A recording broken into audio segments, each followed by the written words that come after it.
नमस्कार दोस्तों, स्वागत है हमारे चैनल स्टडी मटेरियल में। और हम बात करने वाले हैं जूनियर एडिट परीक्षा को लेकर। दोस्तों हम बहुत सारी बातें कर चुके हैं इस परीक्षा को लेकर, ठीक है ना। हम इसके आज मेरिट लिस्ट के लिए आवेदन को लेकर बात करेंगे, जो एक बड़ा रुकावट बीच में आ गया है। अब वो क्या रीज़न है दोस्तों, इस वीडियो के माध्यम से हम जानने वाले हैं। और साथ में हम देखेंगे कि भर्ती की प्रक्रिया पर जो सचिव का जो बयान है, वो क्या बयान दिया है सचिव ने, ठीक है ना, कि आपकी भर्ती आगे जाएगी या फिर आपकी भर्ती निपटा दी जाएगी। जो भी बातें हैं हम इस वीडियो के माध्यम से करने वाले हैं। तो दोस्तों वीडियो को आप अंत तक ज़रूर देखें, आप बिल्कुल भी स्किप ना करें।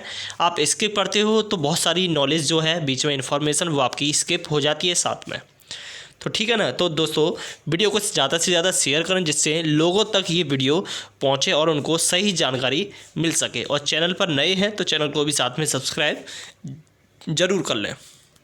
दोस्तों मेरिट लिस्ट के लिए देखिए, आवेदन के लिए आप सब वेट कर रहे हैं, आप भी वेट कर रहे हैं, हम भी वेट कर रहे हैं कि आपके मेरिट लिस्ट के लिए आवेदन जल्द से जल्द शुरू हो जाए। कब से शुरू होंगे दोस्तों, यही हम वेट कर रहे हैं। अब देखिए मेरिट लिस्ट के आवेदन की मैं बात कर रहा था बहुत दिन से कि आपके आवेदन जो हैं कभी भी शुरू हो सकते हैं। ध्यान से सुनना, ठीक है ना। तो अब देखिए अब क्या दिक्कत आ गई है। अब मैंने आपको लास्ट वीडियो में भी बताया था कि कट ऑफ को लेकर जो विवाद है वो दोस्तों बढ़ता जा रहा है। कट ऑफ को लेकर कि आपकी कट ऑफ कैसे लगेगी, आपकी सब्जेक्ट वाइज लगेगी या फिर टोटल सब्जेक्ट मिलाकर जो है सबको मिलाकर कंबाइंड जो है कट ऑफ लगेगी, ठीक है ना। ये इसमें विवाद आ चुका है, इसमें किसमें, जूनियर एडिट परीक्षा में।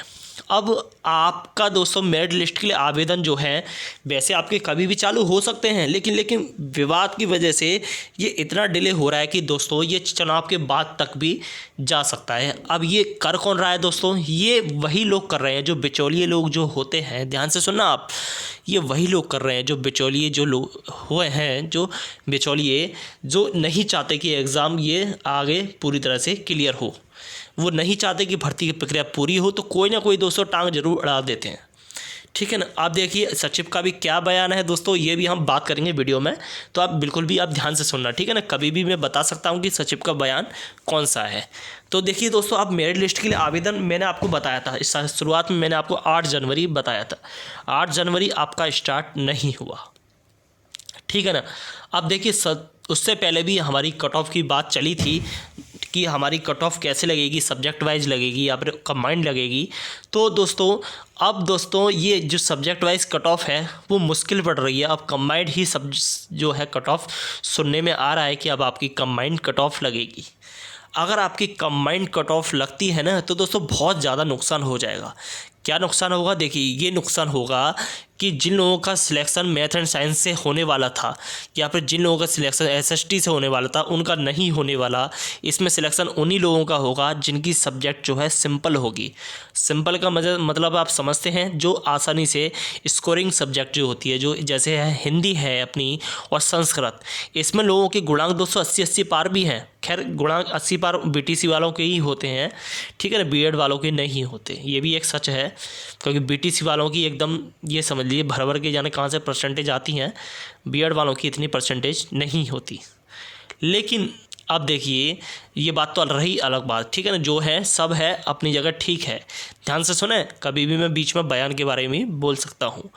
तो अब इसमें क्या दिक्कत आ रही है, जो मेरिट लिस्ट का जो आवेदन है, देखिए मेरिट लिस्ट का आवेदन अभी तक तो शुरू हुआ नहीं है, हो जाना चाहिए था, ठीक है ना, अब तक हो जाना चाहिए था। और होने के बाद दोस्तों अब इसकी भर्ती की प्रक्रिया भी दोस्तों लगभग जनवरी के लास्ट तक इसकी पूरी हो जानी चाहिए थी, बट अभी तक ऐसा कुछ भी नहीं हुआ, ठीक है ना। तो इसमें सिंपल सब्जेक्ट की ही कट ऑफ जाने वाली है दोस्तों हाई। अगर ऐसा होने वाला है तो सिंपल सब्जेक्ट की भी कट ऑफ हाई जाने वाली है। और दूसरी जो रुकावट आई है तो सबसे बड़ी दोस्तों वो कौन सी आई है, देखिए वो आया सबसे बड़ी रुकावट, जो मेन रुकावट है, ध्यान से सुनिए, वो है अपनी सीट बढ़ाने को लेकर।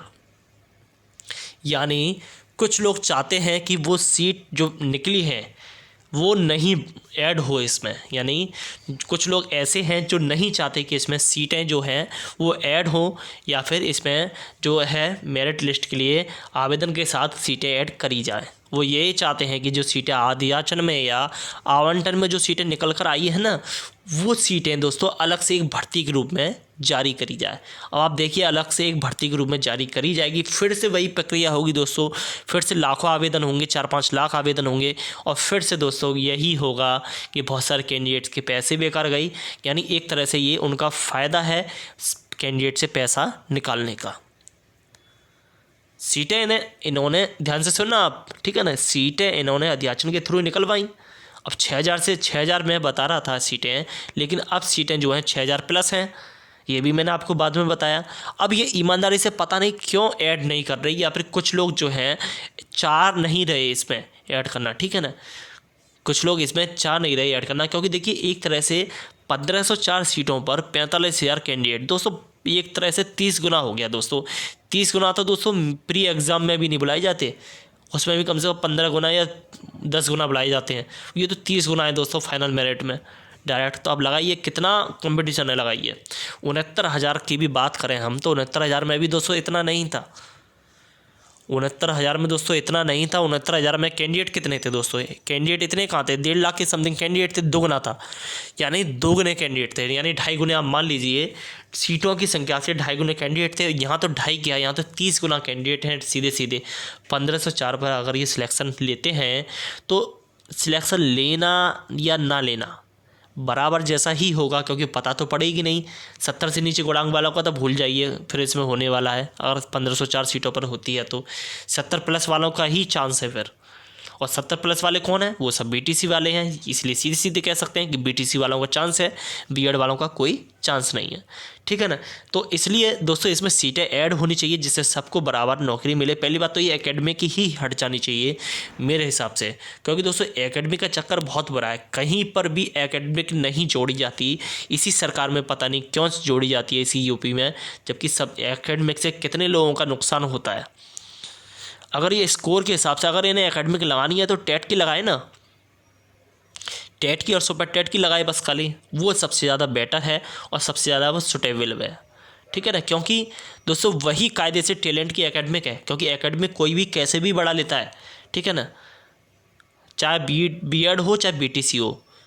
प्राइवेट कॉलेजों में परसेंटेज जो है भर भर कर मिलती है। मैं तो सीधी बात कहता हूँ कि जिसको बुरा लगना चाहे वो लग जाए, प्राइवेट कॉलेजों में परसेंटेज भर भर के मिलती हैं। तो वो एक तरह से दोस्तों मेरे हिसाब से एक तरह से 2 नंबर के हिसाब में आ जाता है, क्योंकि ईमानदारी से दोस्तों इतनी परसेंटेज आना, इतनी उन्हें नॉलेज भी नहीं होगी जितनी परसेंटेज आती हैं, ठीक है ना।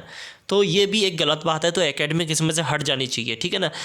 अब ये मेरिट लिस्ट के लिए जो आवेदन कराएं, तो मैं तो यही चाहता हूँ कि इसमें से एकेडमिक हटा कर ही कराएं। भले ही इन्होंने प्रोसेस बता दी है, लेकिन ये जो है इसमें से मेरिट लिस्ट में से एकेडमिक हटा दे। खाली खाली क्या लगाइए, खाली जो सुपर टेट के नंबर है उसी बेस पर ये मेरिट लिस्ट निकाल दे तो सबसे ज़्यादा बेटर रहेगा ना फिर तो। अब कैंडिडेट की संख्या सबसे ज़्यादा किस में? देखिए 1.5 लाख के करीब आवेदन हुए थे हमारे, किस में हुए थे? सबसे ज़्यादा आवेदन हुए थे साइंस में। अब क्वालिफाइड कैंडिडेट भी दोस्तों साइंस में सबसे ज़्यादा होंगे, भले ही उनका एवरेज जो है कम रहा हो करने का, लेकिन कैंडिडेट ज़्यादा हैं, क्योंकि 1.5 लाख के करीब आवेदन हुए थे साइंस में, और सबसे ज़्यादा कैंडिडेट जो पास हुए हैं वो हैं हिंदी में। तो ऑल ओवर कट ऑफ लगेगी तो सीधी बात है हिंदी और संस्कृत वाले ही कैंडिडेट जो है सीट पा पाएंगे, और बाकी के तो दोस्तों सीधे सीधे बाहर हैं। तो दोस्तों यही बात आ रही है। अब देखो सचिव के बयान को लेकर हम बात करते हैं कि सचिव के ने क्या बयान दिया है। सचिव ने दोस्तों ज़्यादा नहीं कहा, सचिव ने ये कहा है कि आपकी भर्ती प्रक्रिया आप थोड़ा वेट कीजिए, आपकी भर्ती प्रक्रिया पर जो है काम चल रहा है। अब आप बोलोगे ये कैसे पता दोस्तों? क्योंकि दोस्तों कुछ हमारे फ्रेंड हैं जो इलाहाबाद में रहते हैं, उनसे कह दो तो वो जाकर जानकारी ले आते हैं। तो उनके हिसाब से आपकी भर्ती प्रक्रिया पर काम हो रहा है, यानी चल रहा है, उनके हिसाब से ये उनका कहना है दोस्तों। यानी आपकी भर्ती प्रक्रिया जो है रुकी हुई नहीं है। जो भी आपकी डिले हो रहा है वो आपकी सीटों की संख्या को लेकर और कट ऑफ की जो बात है उसको लेकर आपकी जो है परीक्षा डिले हो रही है दोस्तों। तो डिले कौन कर रहा है? डिले कर रहे हैं बिचौलिए टाइप के। तो दोस्तों इस बात को आप ज़्यादा से ज़्यादा लोगों तक पहुंचाएं और शेयर भी सबसे ज़्यादा करें, जिससे ज़्यादा से ज़्यादा लोगों तक ये जानकारी पहुंच पाए जो हम कहना चाहते हैं। और दोस्तों साथ में लाइक भी करें वीडियो को, और चैनल पर अगर आप नए हैं तो चैनल को भी साथ में सब्सक्राइब जरूर कर लें, और जो बेल आइकन का बटन दे रखा है उसे भी क्लिक कर दें, जिससे हमारी आगे आने वाली वीडियो का नोटिफिकेशन आपको सबसे पहले प्राप्त हो जाए। तो दोस्तों आज की वीडियो में बस इतना ही। आज के लिए धन्यवाद। जय हिंद।